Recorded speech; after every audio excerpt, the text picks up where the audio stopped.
Radhe Radhe everyone, bright সাহিত্য YouTube চ্যানেলে তোমাদের স্বাগত জানাই। Madam and student love story part 8, লেখিকা গল্পের রানী, কণ্ঠে SM। যারা যারা আগের পার্ট শোনোনি গিয়ে শুনে আসতে পারো, আশা করি ভালো লাগবে।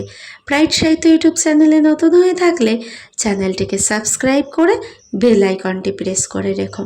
কিছু ভুল ত্রুটি হলে ক্ষমা করে দিও। তো চলো বেশি কথা না বলে গল্প শুরু করি। অনন্যর নতুন দিনের শুরু। পরদিন সকালে অনন্য ঘরে একা বসে থাকলো। রাতের কান্না আর হাহাকার তার চোখে, হৃদয়ে এখনো জ্বলছিল। কিন্তু হঠাৎ মনে হলো, আমি আর শুধু কষ্টের হাতে থাকবো না। আরোহীর ভালোবাসা, তার ত্যাগ সব মনে পড়ল। সে বুঝল আরোহী তাকে শুধু সুখী দেখতে চেয়েছে, কষ্টে ভেঙে পড়তে নয়। ঋত্বিক ধীরে ধীরে ঘরে ঢুকলো। অনন্য, তুমি কেমন আছো? অনন্য মাথা উঁচু করে তাকালো না, শুধু হালকা এক নিঃশ্বাস ফেলে বলল, আমি ঠিক করছি। আরোহীর জন্য আর বাচ্চাদের জন্য শক্ত হতে হবে। ঋত্বিক বসে গেল পাশে, হাতে চুম্বক দিয়ে বলল, আমি তোমার পাশে আছি। তুমি যেই সিদ্ধান্ত নাও আমি তা মানব, শুধু তুমি খুশি থাকো। অনন্যর চোখে হালকা চাহনি দিয়ে বলল, ধন্যবাদ ঋত্বিক। এখন আমি চাই নিজের জীবন আর বাচ্চাদের জন্য সব কিছু ঠিক করি। আরোহীর জন্য কষ্ট নেওয়া বন্ধ। আমি শক্ত হব তার আশা অনুযায়ী। ঋত্বিক হাসল, কিন্তু চোখে কিছুটা উদ্বেগ। ঠিক আছে, আমরা ধাপে ধাপে এগোবো। তুমি শক্তিশালী অনন্য, আর আমি সব সময় তোমার পাশে থাকব। সেই দিন থেকে অনন্য নিজের অভ্যন্তরীণ শক্তি জোগাতে শুরু করলো। খাওয়া দাওয়া ঠিক করলো, অফিস ও কলেজে ফোকাস করলো, আর নিজের ভবিষ্যতের জন্য পরিকল্পনা করতে শুরু করলো। অল্প অল্প করে সে বুঝতে লাগলো আরোহীর ভালোবাসা শুধু দূরে থেকেও তাকে প্রেরণা ও সাহস দিচ্ছে, আর ঋত্বিক পাশে থেকে তাকে সমর্থন দিচ্ছে, যেন সে একা না থাকে। এভাবে অনন্য ধীরে ধীরে নিজের জীবনকে নতুন করে সাজাতে শুরু করলো। বাচ্চাদের জন্য শক্ত হলো, নিজের জন্য নতুন আশা জাগলো, আর সেই আশা তাকে ধীরে ধীরে আরোহীর স্মৃতি ও ভালোবাসার ছায়া নিয়ে সামনে এগোতে শেখালো। ঋত্বিক ধীরে অনন্যর পাশে এসে বসল। অনন্য, আমাদের কন্ট্রাক্ট ম্যারেজ এখন শেষ হয়ে গেছে। আমি যাকে সত্যিই ভালোবাসি তার সঙ্গে বিয়ে করতে চাই। তুমি আমাদের বিয়েতে আসবে তো? অনন্য কিছুক্ষণ চুপচাপ তাকিয়ে থাকলো। তার চোখে হালকা হাসি ফুটল, আর চোখে হালকা পানি ঝলমল করলো। হ্যাঁ, আমি অবশ্যই আসব। ঋত্বিক হালকা হেসে বলল, ধন্যবাদ অনন্য, তুমি সব সময় আমার জন্য বিশেষ ছিলে। আরোহীকে ছাড়া তুমি সব সময় পাশে থেকেছ, এটা আমি কখনো ভুলবো না। অনন্য মাথা হালকা নাড়ল, মনে মনে ভাবলো আমার জীবন আরোহীর জন্যই ছিল, কিন্তু ঋত্বিকও পাশে থেকে আমাকে সহায়তা করেছে। আজ আমি শান্তি পেয়েছি, আমার দায়িত্ব আর ভালোবাসা সব ঠিক আছে। সেই হাসি আর শান্তি অনুভূতি ঋত্বিকের চোখেও ফুটল, আর দুইজন মিলেমিশে সেই মুহূর্তে আবেগকে চুপচাপ আলিঙ্গন করল, জানতে পেরে এখন থেকে সব কিছু ঠিক আছে, এখন সবাই নতুনভাবে এগোবে। অনন্যর বেবি জন্মের 1.5 বছর পেরোতেই হঠাৎ এক ভয়ঙ্কর খবর আসে, তার মেয়ে মিসিং। অনন্য সারাদিন ঘরে বাইরে সব জায়গায় খুঁজে বেড়ায়। মনের ভেতর কেবল একটাই ভাব, আমার ছোট্ট মেয়েটা কোথায়? 2 চোখে দম বন্ধ কষ্ট, আর হৃদয়টা টুকরো টুকরো হয়ে যাচ্ছে। ঠিক সেই সময় রাজেন হঠাৎ আসে, হাতে একটি ছোট্ট বাচ্চা নিয়ে। ছোট মেয়েটার কান্না থামছে না, হাঁটা চলায়ও সমস্যা। আরোহী রাজেনের দিকে তাকিয়ে জিজ্ঞেস করলো, ভাইয়া, এই বাচ্চা মেয়েটা কে? কেন এত কান্না করছে? রাজেন ধীরে বলল, আমি যখন এয়ারপোর্টে আসলাম দেখলাম মেয়েটা আমার গাড়িতে ঘুমাচ্ছিল। এত ছোট, ঠিক মতো কথা বলতে পারে না। তখন আমি পুলিশকে বললাম। পুলিশ বলল, আপাতত আপনি বিদেশে নিয়ে যান, বাবা মায়ের খবর পাওয়া গেলে আপনাকে জানানো যাবে। আগে তাকে নিরাপদ রাখতে হবে, তাই আমি এখানে নিয়ে এসেছি। আরোহী ছুটে গিয়ে মেয়েটার পাশে গিয়ে ধীরে কোলের মাঝে নিল। মেয়েটার চোখে হালকা ভ্রু জমে কান্না থামল। আরোহী মৃদু হাসি দিয়ে বলল, দেখো, তুমি এখন নিরাপদ, আর কিছু ভয় পাওয়ার দরকার নেই। 2 বছর কেটে গেছে। অনন্য দুটি মেয়ে 4 বছরের, ধীরে ধীরে বড় হচ্ছে। সকালে খেলা করা, হাসি মজা আর স্কুলের ছোট ছোট প্রস্তুতি, সব কিছুই অনন্যর চোখে আনন্দের আলো জ্বালাচ্ছে। কিন্তু অনন্যর মনে এক কোণে সবসময় একটা খোঁচা আছে। আমার হারানো মেয়ে কোথায় আছে? যদি সে আমার পাশে থাকতো। এখন তার বয়সও 4 বছর হতো। একই সময় আরোহী দেশে ফিরে আসে। নতুন বিজনেস শুরু করার পরিকল্পনা, নিজেকে নতুনভাবে প্রতিষ্ঠিত করার লক্ষ্য।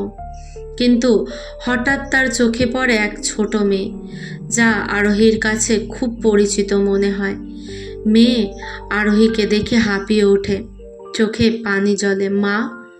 হলিউডের মতো এক মুহূর্ত। আরোহীর চোখে বিস্ময় আর দয়া।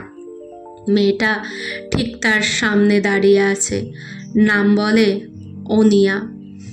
আরোহী বুঝতে পারে মেয়েটা তার কাছে নিরাপদ, কিন্তু সে জানে না এই মেয়েটা অনন্যর হারানো বাচ্চা। আর অনন্য জানে না তার হারানো মেয়ে এখন আরোহীর কাছে আছে। 2 পরিবার, 2 জীবনের ফাঁক, আর ছোট্ট অনিয়া, যে দুজনকে একসাথে যুক্ত করতে পারে। তার ছোট হাসি, চুপচাপ থাকা আর নিঃশব্দ প্রার্থনা সব কিছুকে নতুন আবেগে ভরে দেয়। অনন্য কিছু বুঝতে পারে না, শুধু অনুভব করে আমার হারানো মেয়ে হয়তো কোথাও নিরাপদে আছে। আর আরোহী নিজেকে শক্ত করে ধরে। নতুন বিজনেস আর মেয়েটার দায়িত্ব সামলানোর মধ্যে সমন্বয় ঘটানোর চেষ্টা করে। এই ফাঁক ও গোপন রহস্যই এখন গল্পের মূল। ছোট অনিয়া, 2 মা এবং 2 পরিবার, সব কিছু একসাথে নতুন চ্যালেঞ্জের মুখোমুখি। অনন্য তার মেয়েকে আরুকে স্কুলে ভর্তি করালো। ঠিক একই স্কুলে আরোহী তার মেয়ে অনিয়াকে ভর্তি করালো। কয়েক বছর কেটে গেছে। আরু আর অনিয়া এখন দারুণ বন্ধু। স্কুলের দিনগুলো একসাথে কাটে। পাঠ, খেলা, ছোট ছোট ঝগড়া, আর তারপর আবার হাত ধরে মজা করা। কিন্তু কেউ জানে না তাদের মায়ের মধ্যে কত গভীর সম্পর্ক। একদিন অনিয়া মুখ থেকে বের হলো, আম্মু, কালকে আমার বান্ধবী আরুর জন্মদিন। আরোহী হঠাৎ সেই পুরনো দিনের কথা মনে পড়ল, যখন অনন্য একবার জিজ্ঞেস করেছিল, যদি আমার বিয়ের পরে মেয়ে হয় নাম কি রাখবো? অনন্য বলেছিল আরু। আরোহী হেসে ভর করল অনিয়ার চুলে। হ্যাঁ, অবশ্যই যাব। তোরা দুজনের জন্মদিন একসাথে হবে, না হলে মেয়ের বন্ধুর জন্মদিনে মা কোথায় থাকবে? অনিয়া আনন্দে ঝুমে উঠল, আর আরু চোখে চেপে হাসল। ছোট্ট মেয়েদের সেই হাসি, রোমাঞ্চ আর মজা সব কিছু মনে করিয়ে দিল যে বড়দের দুনিয়াও এতটা জটিল হলেও ছোট্ট এই মুহূর্তগুলো সবচেয়ে সুন্দর। আর সেই মুহূর্তে আরোহীর চোখে এক অদ্ভুত উষ্ণতা। সে বুঝতে পারল তার মেয়ের বন্ধুত্ব আর অনন্যর কন্যা সব কিছু ঠিক মতো চলছে, আর সব কিছুই যেন স্বাভাবিক, শান্তিপূর্ণ এবং আনন্দময়। সন্ধ্যা। অনন্যর বাড়িতে জমেছে আনন্দ। ছোট্ট ছেলেমেয়েরা খেলছে, খোঁচা মারছে, হেসে খেলে ঘর মুখরিত। জন্মদিনের গান, কেকের সুগন্ধ আর রঙিন বাতির আলো, সব কিছু মিলিয়ে একটা ছোট্ট আনন্দময় দুনিয়া তৈরি হয়েছে। অনিয়া আর আরোহী হাতে হাত ধরা আরও কাছে গেল, আরও খুশিতে চোখ চকচকে করে। আরও অনিয়ার হাত ধরে অনন্যর কাছে গিয়ে বলল, আম্মু, তোমাকে বলেছিলাম স্কুলে সব থেকে ভালো একটা ফ্রেন্ড আছে, এই হলো অনিয়া। অনন্য হঠাৎ সেই দিনের কথা মনে করল, যখন সে আরোহীর কাছে জিজ্ঞেস করেছিল, তোমার মেয়ে হলে কি নাম রাখবে? আরোহী হেসে বলা নামটি অনিয়া। অনন্য চোখ রেখে আড়ম্বিত উষ্ণতা নিয়ে অনিয়াকে জিজ্ঞেস করল, তোমার আম্মু কোথায়? দাঁড়িয়ে আছে, অনিয়া হেসে বলল। এই সময় আরোহী ফোন থেকে কথা শেষ করল। ঘুরে দেখা, সামনের দরজায় দাঁড়িয়ে আছে অনন্য। আরোহীর চোখে চোখ পড়ল অনন্যর দিকে। হঠাৎ মনে হলো সময় থেমে গেছে। অনন্যর চোখে পানি, আর তার বুকের ভেতরে আবেগের ঝড়। দুইজনের মনে একসাথে কষ্ট, না বলা ভালোবাসা আর অজানা তাড়না, সব মিলিয়ে এক অদ্ভুত তীব্রতা তৈরি হলো। অনন্য দেখল আরোহী এখন একদম পাল্টে গেছে। যে পাগল, দুঃখী, সাহসী মেয়েটা এক সময় ছিল, এখন সব কিছু সামলাতে পারছে। দায়িত্ব, কাজ, জীবনের ঝড় সবই তার পক্ষে সহজ। আর সেই মুহূর্তে অনন্য অনুভব করল, এই মেয়েটা শুধু বাঁচেনি, সে প্রতিটি কষ্টের মধ্যে দিয়ে বড় হয়েছে। আর আমার চোখে শুধু প্রিয়তম আরোহী। অনন্য আর আরোহী একে অপরকে কিছু বলল না, কিন্তু তাদের হৃদয়ের মধ্যে যা কিছু বলা বাকি ছিল, সব কথা সেই মুহূর্তে নিঃশব্দে স্পর্শ করল। মেয়েদের হাসি, জন্মদিনের আনন্দ, সব কিছু যেনই আবেগকে আরও উজ্জ্বল করে তুলল। জন্মদিনের কেক কাটার পর ইমোশনাল মুহূর্ত। কেক কাটা শেষ হলো। আরুর বয়স 5। ছোট্ট হাসি আর উচ্ছ্বাসে পুরো ঘর মুখরিত। আরোহী ধীরে ধীরে অনন্যর দিকে তাকিয়ে বলল, কেমন আছো তুমি? অনন্য হেসে বলল, অনেক ভালো। এক মুহূর্তের চুপচাপ। অনন্য ভেতরে ভেতরে জিজ্ঞাসা করল, তুমি বিয়ে করলে কবে? আরোহী মনে মনে ভাবল, অনন্য হয়তো ভাবছে আমি বিয়ে করেছি, কিন্তু তার জায়গা আমি কখনো কাউকে দেব না। শব্দহীন কিছুক্ষণের পরে আরোহী বললেই অনেক দিন হলো। অনন্য আবার প্রশ্ন করল, ঋত্বিক কোথায় আছে এখন? অনন্যর চোখে হালকা কৌতূহল আর আরোহীর মুখে ব্যথার মিশ্রণ। আমাদের তালাক হয়ে গেছে, অনন্য ধীর স্বরে বলল। ঋত্বিক অন্য মেয়েকে বিয়ে করেছে। আরোহীর মন কেঁপে উঠল। রাগ আর কষ্ট একসাথে ভেতরে ধাক্কা দিল। অনন্য আবার জানতে চাইল, এখন কোথায় আছো তুমি? আরোহী বলল, এখানে, সামনে নতুন বিজনেস শুরু করছি। অনন্য হেসে বলল, ভালো হচ্ছে, তুমি অনেক পাল্টে গেছো। আরোহী চোখে আড়ম্বিত আবেগ নিয়েই বলল, এটা তো আপনি দেখতে চাইছিলেন, আমি নিজের জীবন সুন্দর করে গড়ে তুলেছি। অনন্য হালকা মাথা নেড়ে বলল, হ্যাঁ, ঠিক বলেছ। আরোহীর চোখ ভরা অনুভূতি, ভেতরের ব্যথা মুছে না গিয়েও বলে, কিন্তু জানেন ম্যাডাম, আমি আপনাকে ভুলতে পারিনি। অনন্য এক মুহূর্ত চুপ হয়ে থাকলো। তারপর কণ্ঠে হালকা কৌতূহল, তোমার হাজবেন্ড কোথায়, কি করছে? আরোহীর গলা কেঁপে উঠল। সে আমতা আমতা করে বলল, ও এখন বিদেশে, সেখানে নিজের কোম্পানি চালাচ্ছে। অনন্যর চোখে হালকা উষ্ণতার প্রশান্তি নিয়ে বলল, ভালো, শুনে ভালো লাগছে তুমি বিয়ে করে নিজের জীবন আরও সুন্দর করে ফেলেছ। আরোহীর চোখে অজানা উচ্ছ্বাস আর একরাশ আবেগ। এই মুহূর্তে মনে হলো অনন্যর সাথে আবার কথা বলতে সব ব্যথা, সব কষ্ট যেন অল্পক্ষণের জন্য দূরে সরল হয়ে গেল। আরু ও অনিয়ার জন্মদিনের মিষ্টি মুহূর্ত। আরু আর অনিয়া ঘরের মধ্যে দৌড়ে বেড়াচ্ছে, ছোট ছোট হাতগুলো কেকের টুকরো ধরছে, একে অপরের সঙ্গে খেলা করছে। আরোহী এগিয়ে এসে হাত ধরে বলে, দেখো তোমরা দুজনেই কত মজা করছো। অনন্যা পাশ থেকেই দেখছে, মনে মনে ভেবে চলেছে, এই দুটো চোখ কখনো আমাকে ফাঁকি দেবে না, এই হাসি মনে রাখবো। অনন্য ধীরে ধীরে আরোহীর কাছে চলে আসে, চোখে হালকা উষ্ণতা। আরোহী চুপচাপ তাকিয়ে থাকে, মনে মনে ভাবছে অনন্য এখন আগের মতো শক্ত, কিন্তু ভেতরে সব বুঝতে পারছে। অনন্য বলে, আরু অনিয়া, তোমরা দুজনকে একসাথে খেলতে দাও। আরোহী তুমি সাহায্য করো। আরোহী হেসে বলে, অবশ্যই, আমিও খেলার অংশ হব। ছোট মেয়েরা আনন্দে দৌড়ে বেড়াচ্ছে। আরও কখনো অনিয়ার হাত ধরে খেলছে, কখনো নিজের ছোট্ট হাসি দেখাচ্ছে। আরোহীর চোখে সেই মুহূর্তের আনন্দের জল ঝলসে। মনে হচ্ছে এই ছোট্ট ছোট্ট মুহূর্তগুলোই জীবনের আসল সুখ।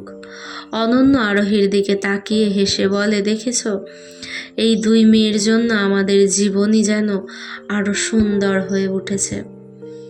আরোহীর চোখে আড়ম্বিত আবেগ নিয়ে বলল, হ্যাঁ অনন্য, তুমি ঠিক বলেছ, আর এই সুখ আমরা সবাই একসাথে উপভোগ করব। অনন্য হালকা মাথা নেড়ে বলল, তুমি জানো, আরও আর অনিয়ার হাসি দেখে মনে হয় সব দুঃখ, সব কষ্ট যেন দূরে চলে গেছে। আরোহী হেসে বলে, আমি জানি, আর আমি চাই এই হাসি চিরকাল থাকে। আরু আর অনিয়া ছোট হাত দুটো মিলিয়ে খেলা করছে। আরোহী আর অনন্য একে অপরের দিকে তাকিয়ে হাসছে, মনে মনে ভেবে যে সব কষ্ট আমরা সহ্য করেছি, আজ তার ফলাফলের আনন্দই ছোট্ট চোখের হাসি। সন্ধ্যার আকাশ নীলাভ, হালকা হাওয়া বইছে। অনন্য রেডি হয়ে দাঁড়িয়ে আছে, সেই শাড়ি পরে যা অনেক বছর আগে আরোহী নিজে গিফট করেছিল। আরোহী দূরে দাঁড়িয়ে শাড়িটা দেখে চিনতে পারে, মনে মনে ভাবে, এখনো তুমি সেটা যত্ন করে রেখেছ অনন্য। আসলে কিছুই বলতে পারছে না, শুধু চুপচাপ তাকিয়ে আছে। অনন্য অবাক হয়ে জিজ্ঞেস করে, কি দেখছো, এইটা কেন পড়েছ? আরোহী শুধু মুচকি হাসে, কোনো কথা বলে না। অনন্য মনে মনে বলল, যার শাড়ি তার সামনে পড়লে সত্যিই সব কিছু মানায়। এরপর তারা কফি শপে গিয়ে বসে। কিছুক্ষণের মধ্যে কিছু বকাটে ছেলে এসে অনন্যকে নিয়ে ফাজলামি শুরু করে। একজন নানা কথা বলে, আর একজন অনন্য শাড়ির আঁচল ধরতে যায়। ঠিক তখনই আরোহী হাতটা শক্ত করে ধরল, চোখে জোর আর কোমলতার মিশ্রণ। আমি ছাড়া অনন্যকে কেউ টাচ করতে পারবে না, আমি সেটা চাই না। তারপর ছেলেদের দিকে তাকিয়ে ধীরে বলল, তোরা এখান থেকে চলে যা, নইলে আমি পুলিশ ডাকবো। ছেলেরা হচকচিয়ে চুপচাপ চলে গেল। অনন্য ধীরে ধীরে আরোহীর দিকে তাকালো, চোখে এক গভীর আবেগ। তুমি ছাড়া কেউ আমাকে কখনো এভাবে রক্ষা করতে পারেনি, আর আমি কখনো তোমার জায়গা দিতে পারিনি। এখন আমার এই শরীর, এই সাহস, সব তোমার জন্য। আরোহী অনন্যর চোখে চোখ রেখে হালকা হাসল। হৃদয় ভরে উঠল সেই প্রেম ও বিশ্বাসে, যা তারা বহু বছর ধরে ভাগাভাগি করে এসেছে। রাত্রি নীরব, কিন্তু কেবল তাদের দুজনের জন্য একেবারে ব্যক্তিগত মুহূর্ত। সেই রাতে অনন্য আর আরোহী একে অপরের পাশে বসে শুধু চুপচাপ একে অপরের হাতে হাত রাখলো। এটাই ছিল তাদের চুপচাপ রোম্যান্টিক ভাষা, যা কথার চেয়ে অনেক বেশি বলেছিল। একদিন বিকেলে অনন্য হঠাৎ করে আরোহীর বাড়িতে গেল। মনে ছিল আজ একটু সময় কাটাবে, একটু কথা বলবে। দরজা খুলতেই ভেতর থেকে হাসির শব্দ আসছিল। অনন্য ভেতরে ঢুকে দেখল আরোহী একটা ছেলের সাথে বসে গল্প করছে। দুজনেই হেসে উঠছে মাঝে মাঝে। এক মুহূর্তে অনন্যর বুকটা হালকা কেঁপে উঠল। সরি, মনে হয় ভুল সময়ে চলে এসেছি। আরোহী তাড়াতাড়ি বলল, আরে না না অনন্য, তুমি আসো, বসো।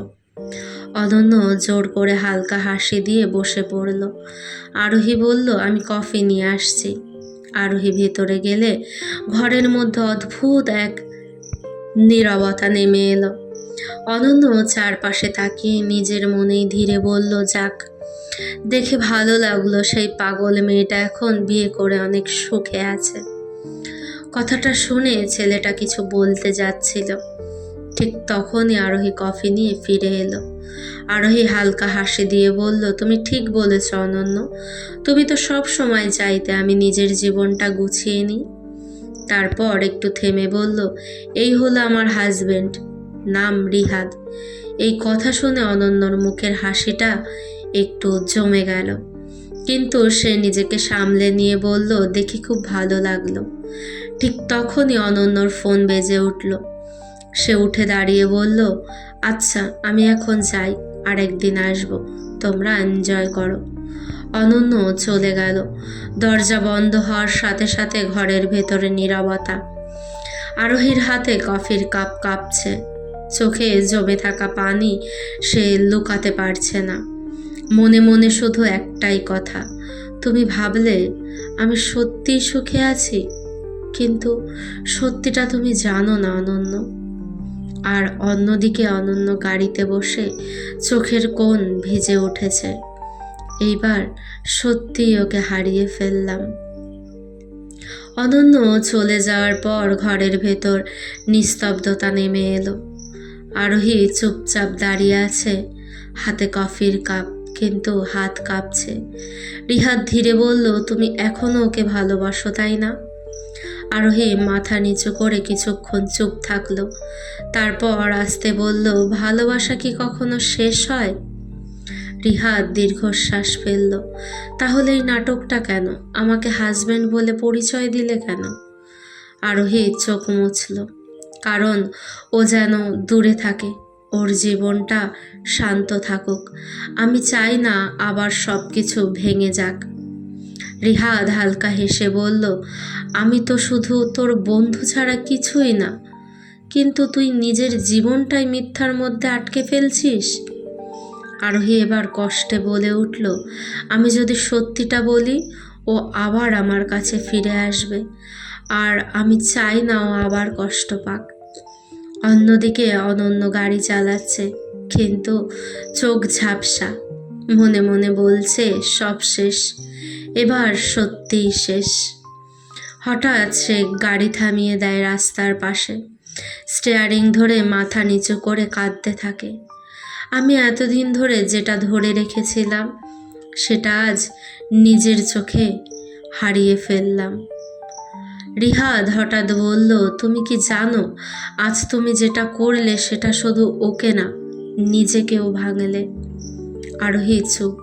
আর একটা কথা, যদিও সত্যিটা জেনে যায়, না, ও কখনো জানবে না। পুরনো হিসাবের মুখোমুখি। সেদিন দুপুরে হঠাৎ কলেজে এসে দাঁড়ালো রাজেন।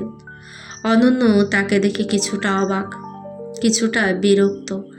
এত বছর পরে আবার আমার সাথে দেখা করতে আসলেন, এখন আবার কি চান আমার থেকে? তার কণ্ঠে ঠান্ডা কষ্ট। অনেক বছর আগে তো আমার বেঁচে থাকার জীবনটাই আপনি নিয়ে গিয়েছিলেন, আর কিছু তো বাকি নেই আপনাকে দেওয়ার। রাজেন কিছুক্ষণ চুপ করে তাকিয়ে রইল। তারপর ধীরে বলল, আমরা কি একটু সাইডে গিয়ে কথা বলতে পারি? অনন্য ঠান্ডা গলায় বলল, ঠিক আছে, ক্যান্টিনে বসুন, আমি আসছি। কিছুক্ষণ পরে অনন্য এসে সামনে বসলো। দুজনের মাঝে এক অদ্ভুত নীরবতা। রাজেন গভীর শ্বাস নিয়ে বলল, আপনি যা করেছেন সেটা অনেক বড় কাজ করেছেন বলে মনে করেন? অনন্য ভ্রু কুঁচকে তাকালো। মানে? রাজেনের গলা ভারী হয়ে উঠল। আপনি সব জানেন না। আমার বোন আরোহী, সে কতটা কষ্ট সহ্য করেছে সেটা আপনি জানেন? অনন্য এবার কণ্ঠ শক্ত করে বলল, যা হয়েছে তার জন্য দায় শুধু আমার না। আপনি নিজেও কম কিছু করেননি। সেদিন আপনি আমার সামনে দাঁড়িয়ে আপনার বোনের জীবন ভিক্ষা চেয়েছিলেন, আর আমি নিজের জীবনটাই ছেড়ে দিয়েছিলাম। রাজেন চুপ হয়ে গেল। অনন্য আবার বলল, আপনি কি ভেবেছিলেন আমি ভালো ছিলাম? আমি আমার ভালোবাসা, আমার সব কিছু ছেড়ে দিয়েছিলাম আপনার কথায়। রাজেন ধীরে বলল, আমি জানি আপনি ত্যাগ করেছিলেন, কিন্তু আপনি কি জানেন সেই ত্যাগটাই ওর জীবনটা আরও ভেঙে দিয়েছিল? অনন্য থমকে গেল। কি বলতে চাইছেন? রাজেন চোখ নামিয়ে বলল, ও আপনাকে ভুলতে পারেনি, কখনো না, বিদেশে গিয়েও না, এত বছর পরেও না। এই কথা শুনে অনন্যর বুক কেঁপে উঠল। তাহলে এখন আবার কেন আমার সামনে এসেছেন? রাজেন এবার সরাসরি তাকালো। কারণ আমি আবার দেখছি তোমরা দুজন আবার কাছাকাছি আসছো, আর আমি ভয় পাচ্ছি এবার যদি আবার ভেঙে যাও, তাহলে হয়তো কেউ আর বাঁচবে না। অনন্যর চোখে জল চলে এলো, কিন্তু সে নিজেকে সামলে বলল, এবার আমি আর পালাবো না। কেমন লাগছে তোমাদের গল্পগুলো? কমেন্ট করে জানিও। ভালো লাগলে লাইক, কমেন্ট এবং শেয়ার করে দিও। আর এমন সুন্দর সুন্দর রোম্যান্টিক গল্প পেতে ব্রাইট সাহিত্য ইউটিউব চ্যানেলকে সাবস্ক্রাইব করতে হবে। জলদি গিয়ে সাবস্ক্রাইব করে এসো। নেক্সট পার্ট খুব তাড়াতাড়ি আসবে। ততক্ষণের জন্য সবাই খুব ভালো থেকো, সুস্থ থেকো। রাধে রাধে।